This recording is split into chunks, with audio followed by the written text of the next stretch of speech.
Ésaïe chapitre 52. Réveille-toi, réveille-toi, revêt ta parure, Sion. Revêt tes habits de fête, Jérusalem, ville sainte, car il n'entrera plus chez toi ni incirconcis ni impur. Secoue ta poussière, lève-toi, mets-toi sur ton séant, Jérusalem, détache les liens de ton cou, captive, fille de Sion. Car ainsi parle l'Éternel, c'est gratuitement que vous avez été vendus, ce n'est pas à prix d'argent que vous serez rachetés. Car ainsi parle le Seigneur l'Éternel, jadis mon peuple descendit en Égypte pour y séjourner. Puis l'Assyrien l'opprima sans cause, et maintenant, qu'ai-je à faire, dit l'Éternel, quand mon peuple a été gratuitement enlevé? Ces tyrans poussent des cris, dit l'Éternel, et toute la durée du jour, mon nom est outragé. C'est pourquoi mon peuple connaîtra mon nom. C'est pourquoi il saura en ce jour que c'est moi qui parle, me voici. Qui sont beaux sur les montagnes, les pieds de celui qui apporte de bonnes nouvelles, qui publie la paix, de celui qui apporte de bonnes nouvelles, qui publie le salut.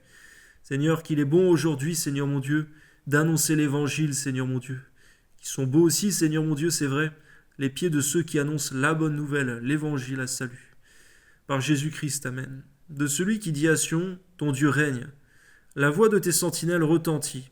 Elles élèvent la voix. Elles poussent ensemble des cris d'allégresse, car de leurs propres yeux, elles voient que l'Éternel ramène Sion. Éclater ensemble en cris de joie, ruine de Jérusalem, car l'Éternel console son peuple. Il rachète Jérusalem. L'Éternel découvre le bras de sa sainteté. Aux yeux de toutes les nations, de toutes les extrémités de la terre, verront le salut de notre Dieu. Partez, partez, sortez de là, ne touchez rien d'impur, sortez du milieu d'elle, purifiez-vous, vous qui portez les vases de l'Éternel. Oui, Seigneur, à combien ce n'est pas à nous, Seigneur, de nous souiller en quoi que ce soit, mais permets-nous de rester, de demeurer, de marcher dans la sainteté, Seigneur, qui convient à ta maison. Amen. Ne sortez pas avec précipitation, ne partez pas en fuyant, car l'Éternel ira devant vous, et le Dieu d'Israël fermera votre marche. Combien c'est vrai, on ne doit pas se précipiter, Seigneur, dans ce que nous faisons, mais nous devons attendre que tu sois là devant nous, et que tu sois là, Seigneur mon Dieu, pour couvrir également nos arrières. Amen. Voici mon serviteur prospérera, il montera, il s'élèvera bien haut, de même qu'il a été pour plusieurs un sujet d'effroi, tant son visage était défiguré, tant son aspect différait de celui des fils de l'homme. De même, il sera pour beaucoup de peuples un sujet de joie. Devant lui, des rois fermeront la bouche, car ils verront ce qui ne leur avait point été raconté. Ils apprendront ce qui n'avaient point entendu. C'est vrai, Seigneur, à combien on parle de ton Fils Jésus, Seigneur mon Dieu.